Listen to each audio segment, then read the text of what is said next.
I want you to do something strange with me for the next half hour. Go outside. Not really.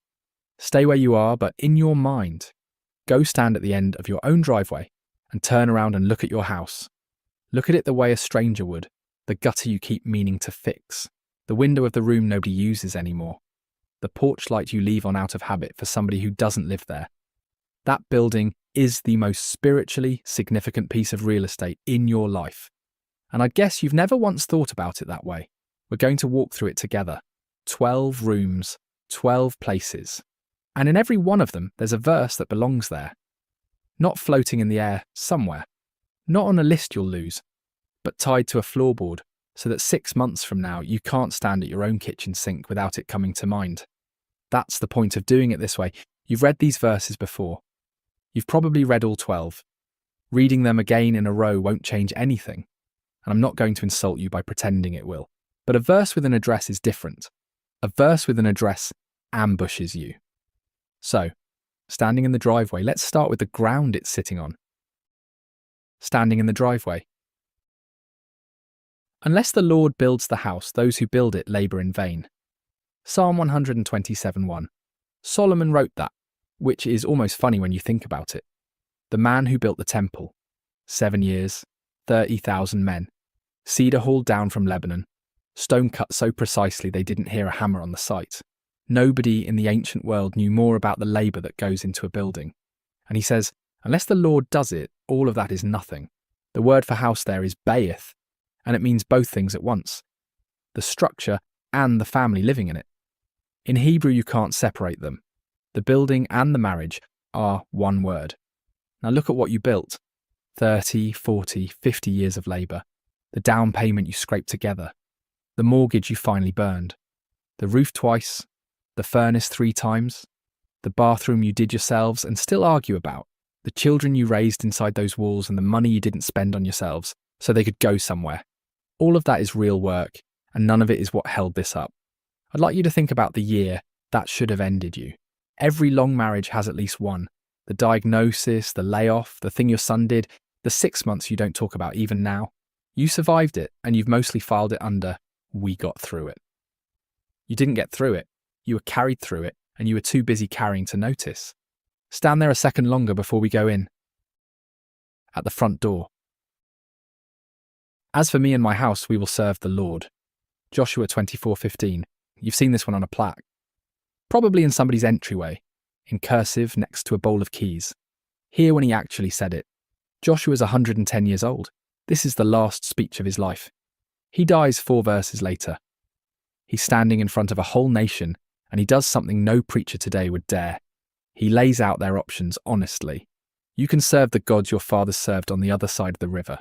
You can serve the gods of the people whose land you're standing on. He doesn't pretend the alternatives aren't attractive. Then he plants the flag. Me and my house. 2 things in that sentence that matter for you standing at your own front door. It's public.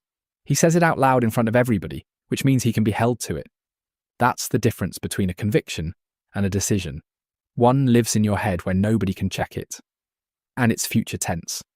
We will serve. 110 years old at the very end. And he's still talking about what his household is going to do. Not what it did. Not the good years. What's ahead? Now, before we go in, I have to say something to some of you. And I'd rather say it here at the door than have you carry it through the whole house. Some of you are walking this alone. There are 2 of you living here, and you've been the only one praying for 20 years. Your spouse might even go to church with you. They will not sit down and open a Bible with you, and you've made a kind of peace with that which isn't really peace. You can still make Joshua's declaration. He said, me and my house, while standing in front of a crowd that hadn't agreed to anything yet. He wasn't reporting a consensus. He was staking a claim over a household and inviting them to catch up. Everything I'm about to walk you through works on one person. Every single verse. Keep listening. Come in. The kitchen sink. Bearing with one another and forgiving each other. Colossians 3:13. Here's where the dishes are, and here's where I want to talk about the throat. You know what I mean. He clears his throat. He's cleared it the same way for 41 years. 3 times. Always 3. And there is a small violent place in your soul that lights up every time. Or she tells a story with 19 unnecessary details, and you can see the ending coming from 4 minutes away, and you have to arrange your face. Or he cannot walk past a light switch without saying something about it. Now here's the thing about that list. Nobody's sinning. There's no repentance available for any of it. You can't ask a man to stop clearing his throat, and you can't ask a woman to compress her stories. And the couples who try end up in a fight where both of them are technically right. So what does Scripture actually say? The word Paul uses is anekomai. It means to put up with, to endure, to hold yourself back from reacting. That's it. That's the counsel. Not resolve it, not communicate about it until it dissolves. Put up with it. And I've come to think this is one of the more merciful things in the New Testament, for a reason nobody ever says out loud. You cannot become a patient human being around someone who never irritates you. It's not possible. Patience isn't a thing you get in a quiet time. It's built the way muscle is built, by resistance, over decades in small, unglamorous increments. So God gave you a person with a handful of permanent, harmless, maddening habits, and then asked you to love them anyway, every day, since 1979. That's not a design flaw in your marriage, that's the machinery. You're standing in the middle of the workshop where God has been slowly making you into someone bearable. Ask your spouse, sometime this week, what your version of the throat is.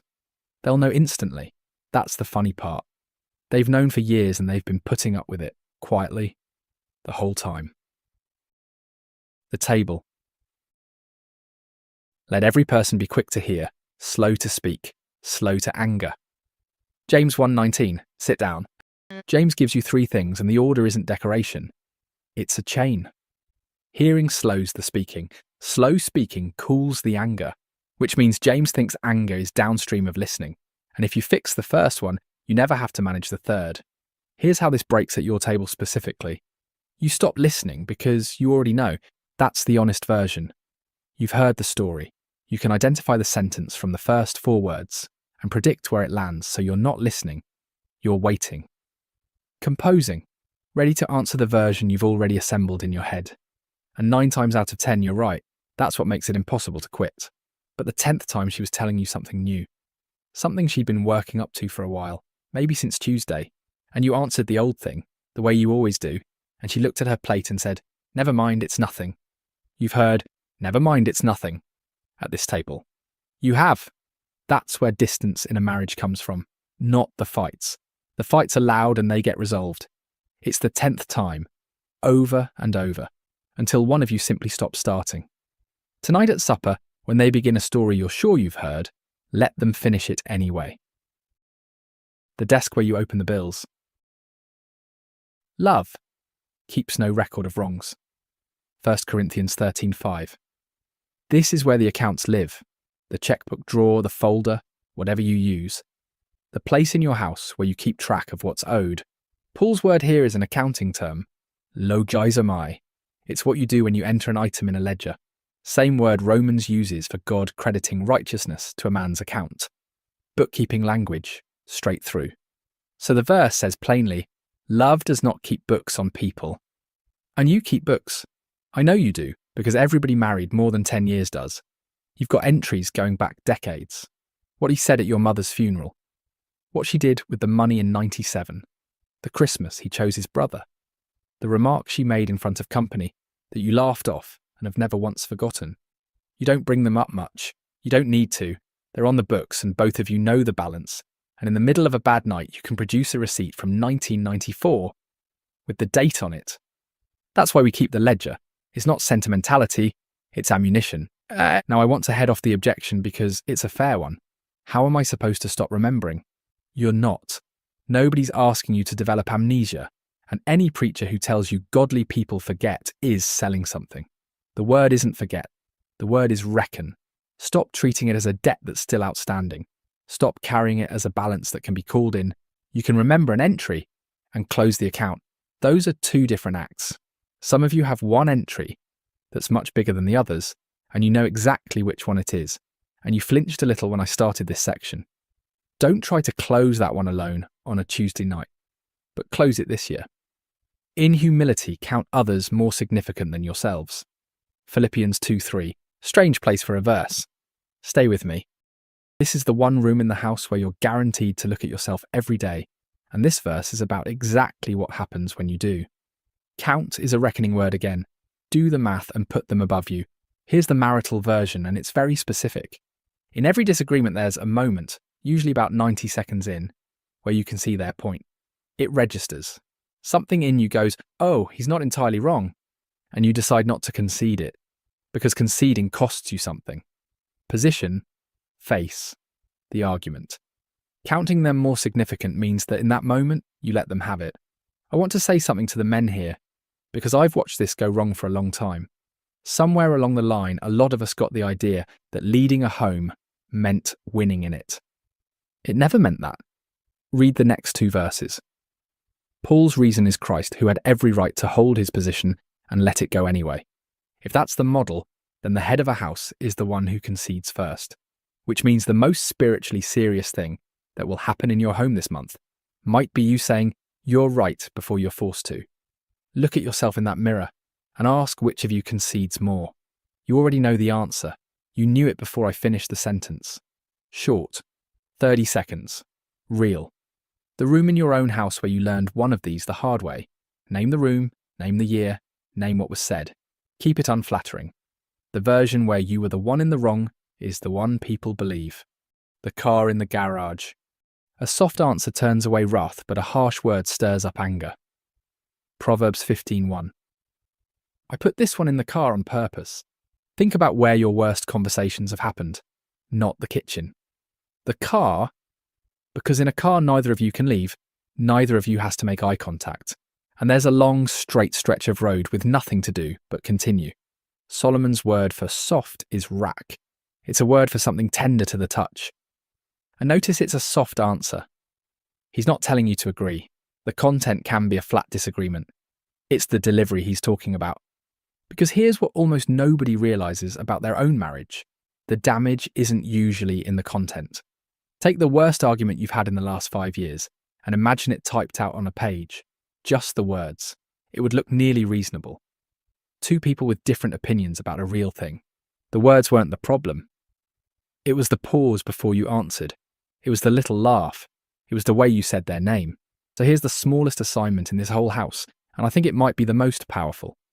When your spouse says something that irritates you, wait 2 seconds before you reply. 2. Count them. Do that for a month and you'll discover how much of your marriage has been running on reflex. The doorway of the room where one of you was sick. If they fall, one will lift up his fellow. But woe to him who is alone when he falls. Ecclesiastes 4:10. You know which room I mean. Every long marriage has one. Maybe it was the recovery after the surgery. Maybe it was the winter of the depression nobody named. Maybe it's a room you're in right now. Solomon's not being poetic here. He's writing about a world where a man travelling alone gets robbed, where the night is cold enough to kill you, where being by yourself isn't lonely. It's how you die. 2 are better than 1 because sooner or later one of them's going to be on the ground and physically unable to get up. So here's the question I want to ask in this doorway, and it's the hardest one in the house.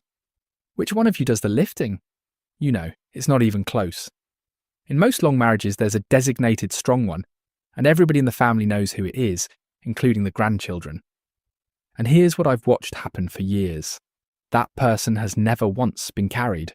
Not because their spouse wouldn't, because they never asked. They decided somewhere around 1988 that their job was to stay standing. And they've stayed standing. And they are tired in a way they have never described out loud to a single human being. If that's you, the strong one, I want you to say one true sentence to your spouse this week about how you're actually doing. 1, not the whole thing. 1 sentence.